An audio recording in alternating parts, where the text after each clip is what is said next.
skills assessments for Australia. Yeah, g'day mate. So today's video is just a basic overview of what a skills assessment is, who needs it, and how it's done. So basically, if you come from any of these countries and you're looking for a working visa in Australia, like a 482 sponsored working visa in Australia, you need a skills assessment. Now, for all other nationalities, if you're looking to do skilled migration or get permanent residency in Australia, you would also need a skills assessment certificate. But the other countries, you won't need it initially for the working visa. So to start with, what is a skills assessment? A skills assessment is like an exam, right? It can be done in any country in the world. It comes in two parts. The first part is like a proof of employment, where you submit your documents and your videos to show that you have the amount of experience, that you have good experience in your skill or trade. And then the second part is an interview, a face-to-face interview with an Australian engineer or like a welding expert. What do you need to be able to apply for a skills assessment?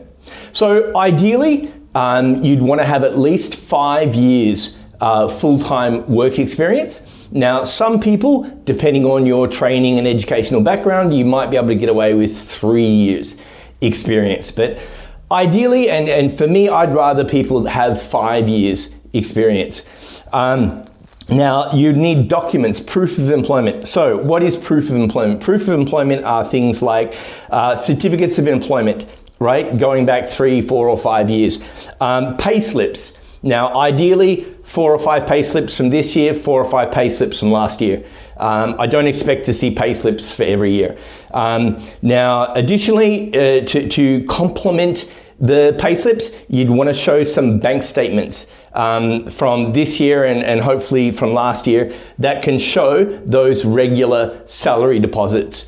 You might also have a reference letter from your employer and maybe a work contract or something like that.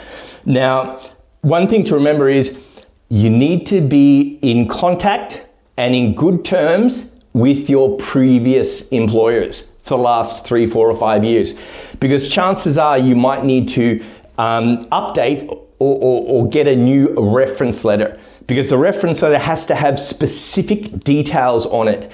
You know, the start and finish dates, the salary, the amount of hours done per week, and the job tasks written. What are the costs to do a skills assessment? Now, there are 2 pathways to do a skills assessment. Pathway 1 is for people that have good work skills videos. So that's probably going to cost you around maybe 3,100 Australian dollars. Now, pathway 2 is where you don't have or you're unable to provide work skills videos. So that's going to cost you probably around 5,000, maybe 5,500 Australian dollars to do pathway 2.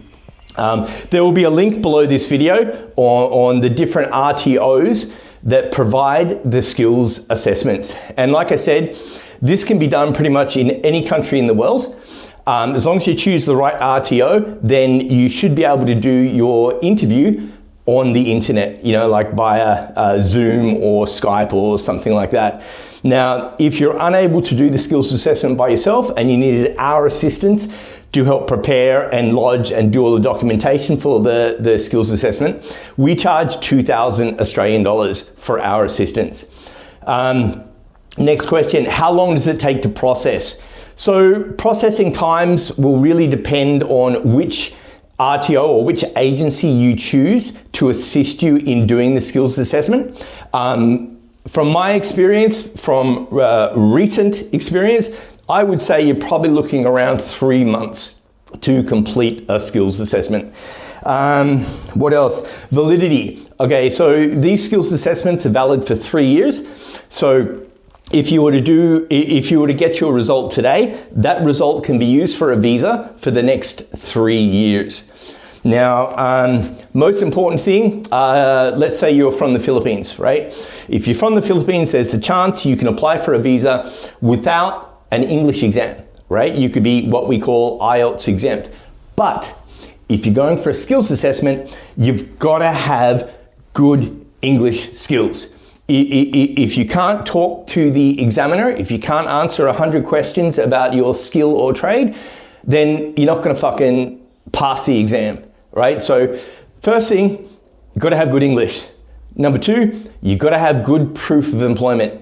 Number three, you need to be in contact with your previous employers for the last 3, 4, or 5 years in case we need to update documents. And next, you need the funds to be able to process that skills assessment. So again, if you're from these countries, if you're looking for a working visa in Australia, you need to have a skills assessment. You want to apply by yourself? The link is below. If you need assistance, send me a DM. Cheers, mate. Bye.